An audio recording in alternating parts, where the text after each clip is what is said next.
සුබ දවසක්. අද කතාකාරයෝ විශේෂාංගය තුලින් මැනික තව ටිකක් ඉවසන්න. මේ ගෙදර ඉන්නවා නම් මට ඕන විදියට ඉන්න ඕන. එහෙම බැරි කෙනෙකුට මෙහෙන් යන්න පුළුවන්. නැන්දම්මා එහෙම කිව්වම නදී වෙනද වගේම ලිස්සලා ගියේ නැන්දම්මා එක වාද කරලා තේරුමක් නැති නිසායි. දැනට මාස කීපයකට පෙර විවාහ වූ නදී ගැහැණු දරුවන් තිදෙනෙක් වූ පවුලේ බාලයා වුණා. දෙමාපියන්ගේ නිවසේ සිටින විට සුරතලියක ලෙස හැදී වැඩුණු ඇය උසස් පෙළින් පසු ෆැෂන් ඩිසයිනර් පාඨමාලාවක් හදාරා ඇඟලුම් ශ්‍රේෂ්ඨයට පිවිසෙයි. දක්ෂ මෝස්තර අඳින්නියක වන නදීකා එම ආයතනයේ මානව සම්පත් අංශයේ සේවය කළ දීපාල් දයාවංශ සමග පෙමින් බැඳෙන්නේ ඔවුන්ගේ අදහස් ගැළපෙන බව සිතුන නිසායි.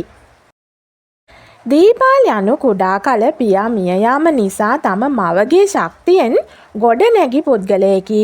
අද වන විට ඊටා ඉහළ වේතනයක් සමග සුඛෝපභෝගී ජීවිතයක් ගත කරනුයේ තම මවගේ මහන්සිය නිසා බවයි දීපාල් හැම විටම සිතන්නේ. එකම ආයතනයේ වැඩ කළ මොවුන් දෙදෙනා අවුරුද්දක් දෙකක් ඇතුළත ජයටම මගුල්කා එක වහලක් යටට වුණි. දීපාල් නදී සමග විවාහ වී පදිංචි වූයේ දීපාල්ගේ මහගෙදරයි. විවාහ වී මාසයක් පමණ මොවුන් දෙදෙනා සතුටින් ගත කළා.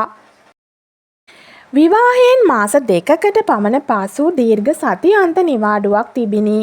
දීපාල් හා නදී දෙදෙනාම නිවාඩු දිනයේ සිනමා පටයක් නැරඹීමට ගිය අතර මවටත් යෑමට කතා කළද ඇයට වැඩක් ඇති බව පවසා ඇය ගමන මගහැරියා. ගැටලු රැසක ආරම්භය පසුදින උදයත් සමග පටන් ගැනුණි. දීපාල්ගේ මවට දුව වූ නදී එදින සිට අර ළමයා ඔය ළමයා මේ ළමයා විය. අලුත් ලේලිට මුළුතැන්ගේ බාරකොට දීපාල්ගේ මව විනීතා විවේක ගත්තේ මාසයක දෙකක කාලයක් පමණයි. විවාහයත් සමග රැකියාවට සමුදුන් නදී විවාහ වී දීපාල්ගේ නිවසට පැමිණි දින සිට උදෑසන අවදි වී ඉවුම් පිවුම් කටයුතු සිදු කළා. පෙර සිනමා පටයේ සිද්ධියෙන් පසු දින විනීතා වෙනදාට වඩා උදෑසනම නැගිට කෑම පිළියෙල කර තිබුණා. නදී වෙනදා වේලාවට අවදි වන විට මව ඉවීම භාගයක්ම කර අවසන් බව ඇය දුටුවා. වෙනසක් නොසිතූ නදී පොල් ටිකක් ගාදී ලූණු අමමිරිස් කපා දුන්නා. ළමයෝ මේ පොල් රැලි ලොකු වැඩි. රැල්ල ඔච්චර ලොකු වුණාම හරියට කිරිමිරි කෙන්නේ. නදී ගාදුන් පොල් රැලි අතින් ගෙන විනීතා එසේ පැවසුවා. ලූණු මෙහෙම නෙමේ රවුමට කපන්න ඕන. ඇය තවත් වරක පැවසුවා. මව කියන්නේ කුමක්දයි තේරුම් ගැනීමට ඇයගේ මූණ බැලූ නදී ඇයගේ මුහුණේ වෙනදා නොමැති අඳුරක් දුටුවා. නදී එදින එය ගණන් නොගත්තත් දින සති මාස ගෙවෙන විට නදී ඇවිද්දත් නිදි ඇවත් කෑවත් නෑවත් ඒවායෙහි කුමක් හෝ ඇදපළුද්දක් විනීතා දුටුවා. ටිකෙන් ටික ජීවිතය පිළිබඳ මහා හිස්කමක් නදීට දැනෙන්නට වුණා. මුලින් විනීතා නදීට බනින විට ඇයත් එකට එක කීවද කල්යත්ම ඇය නිහඬ චරිතයක් බවට පත් වුණා. නදී නිවසේ කටයුතු කළත් නොකළත් ඇය වැරදි යන තත්ත්වයට පත් වුණා. දීපාල් නිවසේ සිටින විට විනීතා ආදරණීය නැන්දම්මාගේ චරිතයට පණ පොවන අතර දීපාල් නිවසේ නොමැති විට නැන්දම්මා විසින් නදීට යුද්ධය ප්‍රකාශ කරා. නදී සියල්ල කඳුලින් සඟවා ගත්තේ මව හා පුතු අතර ආරවුලක් නිර්මාණය කිරීමට ඇති අකමැත්ත නිසා හා දීපාල් මවට විරුද්ධව කියන කිසිවක් විශ්වාස නොකරා වී සිටින නිසායි. අයන් කරලා තියෙන ඇඳුම අල්මාරියෙන් අරන් ඇඳ ගන්න බැරි තරම් ඔයා බබෙක්ද දීපාල්? නදී එසේ පවසා ගස්සාගෙන කාමරයෙන් ඉවත් විය. ඇය දීපාල්ගේ නිවසට ආදා සිටම ඔහුගේ කටයුතු සියල්ල කර දුන්නේ ඉතා ආශාවෙන්.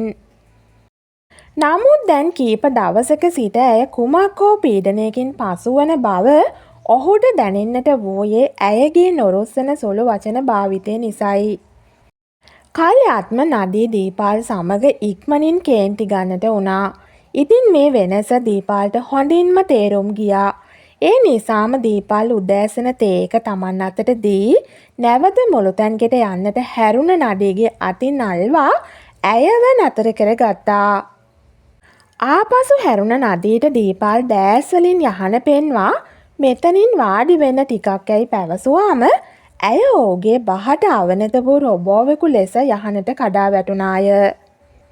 ඉන්පසු දීපාලුත් එතනින් වාඩි වී ඇයගේ අත සියුම්ම අල්ලාගෙන ඒ මලානික දෑස දෙස මොහොතක් බලා සිටියේ ඇයව කියවීමට වගෙයි. ඇයි මේ? දීපාල් ආදරණීය ලෙස එහෙම ඇහුවා. ඒ ඇසෙත්ම ඇය වහින්නට ආසන්නව තිබූ අහසක් කඩා හැලෙන්නාක් මෙන් අඬාගෙනම ඔහුගේ පපුවට බර වී මාස ගාණක් තිස්සේ තම සිතේ සිරිකරගෙන සිටි පීඩනය වචන කර ඔහු වෙත මුදා හැරියා. ඇගේ කතාව ඇසූ ඔහුගේ මොවින් දිගු සුසුමක් පිටවිය.